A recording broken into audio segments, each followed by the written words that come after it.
name is Amy Culp. I'm the sports dietitian at the University of Texas.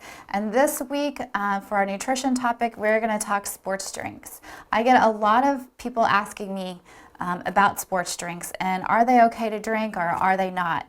You know, I have people say, well, they have lots of sugar. Shouldn't I be avoiding that? And really my answer is that there's a time and a place for sports drinks. They were developed for athletes to be used during physical activity. And so I definitely think that there is a time and a place where sports drinks are important. So I hope that by the end of today's session that you'll understand a little bit more about when and how you should use sports drinks. First, I think it might help to understand what goes into sports drinks and why. So if you think about the purpose of a sports drink, it's number one, to hydrate us, right? It has a lot of fluid in it.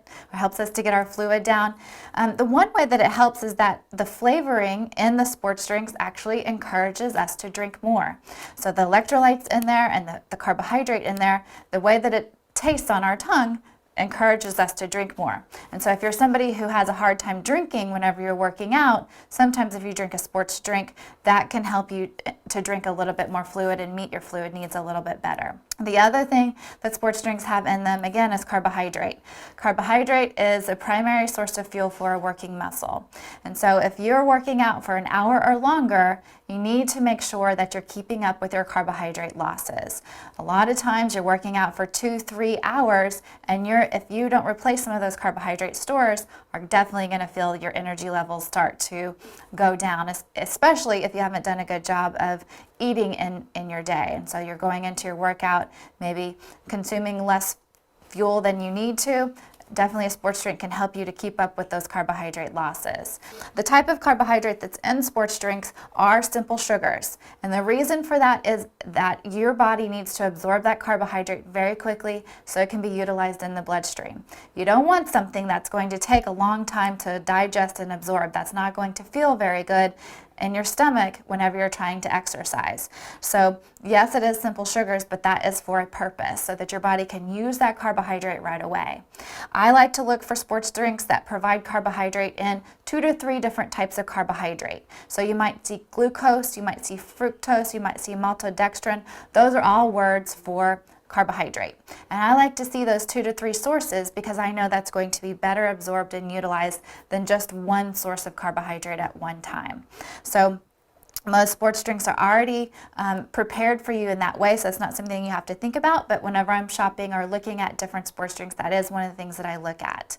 And again, I like to see that most of my athletes try to get in about 30 grams of carbohydrate per hour. So if you finished a 20-ounce Gatorade, for example, that is, if you look at your food label here, that's going to be giving you 34 grams of carbohydrate if you finish this amount of carbohydrate, if you finish this amount of sports drink. Most student athletes, if they work at their drinking, they can finish this amount and they need about 20 ounces per hour of fluid as well. So it's helping them meet their carbohydrate needs as well as their fluid needs. The other very important thing about sports drinks is they have electrolytes in them. So I see a lot of athletes that are drinking water and they're getting plenty of water in, but they're not meeting their electrolyte losses. And that's where we see problems with cramping. And so that's another really nice thing about sports drink is that they have that added electrolytes to them. They'll have sodium, they might have a little calcium, magnesium, potassium, and then, which again are all things that you're losing in your sweat. The majority of your losses are coming from sodium losses, and most student athletes can meet their needs from just getting a pre-mixed sports drink.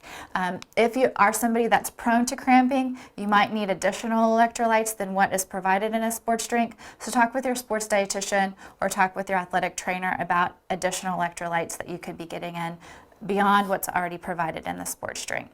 So again, that's why I think during exercise, right before exercise, or after workouts as well, to help replenish your carbohydrate, your electrolyte, and your fluid losses is the time and the place for sports drinks, especially if you're somebody who's working out an hour or longer or you're out in the heat.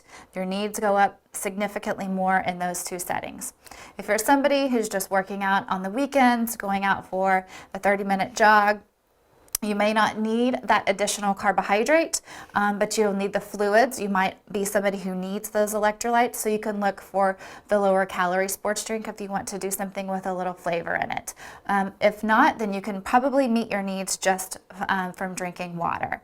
The other sort of pet peeve of mine is when I see people drinking sports drinks, during the day when they're just relaxing. That's not really what they were intended for. They were intended for athletes that are active in the moment. So right before, during, or right after, I think, is the time and the place for sports drinks. Thanks, and I hope that was helpful, and we'll check in next week.